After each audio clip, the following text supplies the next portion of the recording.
The best thing a studio can do when adapting a piece of artwork is stick to the original design. The next best thing they can do is to ignore the given lore and try to create something worthwhile so people are distracted from the changes. Amazon, in true Pathfinder fashion, is trying a new method where they don't follow the lore and write a basic-ass soap opera set in Middle-earth. It's certainly a bold move. Let's see how it pays off. Hello and welcome to my channel. Here I review movies and television shows. Today I want to talk about Rings of Power Season 2. It just finished airing and I have a few thoughts on it. For those of you who didn't see the first season, the quick recap goes like this. Galadriel got in bed with Sauron, the Southlands got turned into Mordor, Celebrimbor got tricked into making some rings, and the Númenóreans got their butts kicked in Middle-earth. Also, there were some hobbits and elf love story that went nowhere, and the dwarves tried to help Elrond save the Tree of Linden. In Season 2, the focus is on the Rings of Power.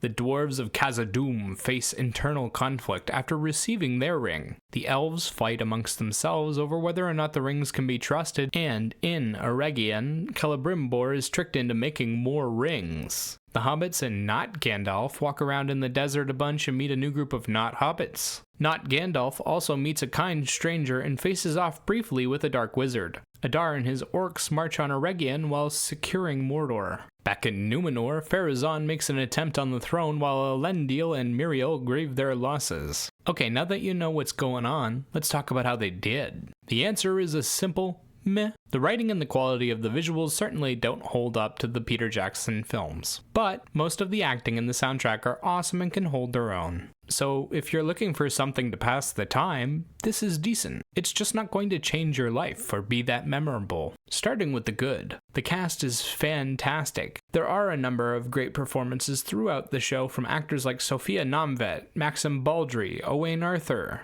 Joseph Mawley, Charles Edwards, Daniel Wayman, Peter Mullen, and Ciarán Hinds. The big storyline winners of this season are the dwarves in Khazad-dûm and the seduction of Celebrimbor in Eregion. From the dwarf storyline, you have Owain Arthur, Sophia Nomvet, and Peter Mullen for standouts. Peter Mullen does a reverse Theoden in this, turning from a loving father into a greedy, selfish dwarf tyrant.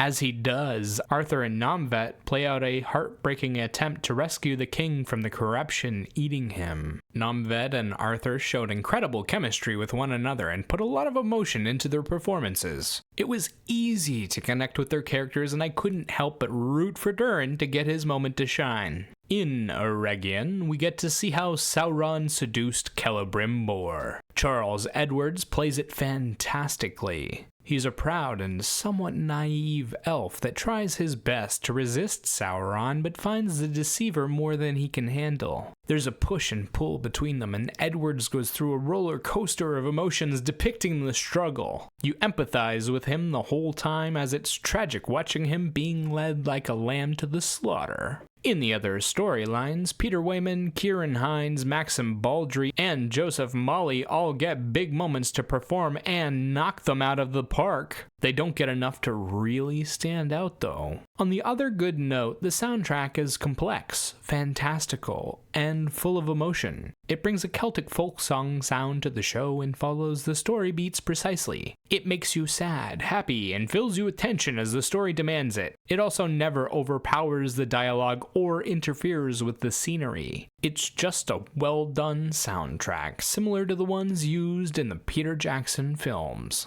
The visual aspect of the show isn't the worst, but it also isn't amazing. The sets and costumes the show put on are fairly good for a fantasy show. They're not as good as the movie, and given the cost of this show, they don't seem that great, but they work effectively. The big CGI moments that show off the greater world of Middle-earth are fairly well done. They create some amazing shots of places like Khazad-dûm, Númenor, and Eregion. They're so cool looking that you just want to go visit them. The battle sequences and action moments are few and far between, but are generally okay for a fantasy show of this nature. There's some cool moments where the elves do some flips and bow tricks, lots of orcs gutting their prey, and a few magical spells getting fired off. There's usually 1 or 2 scenes per episode, but the action doesn't feel like a big part of this show. It's more about the drama and watching people talk.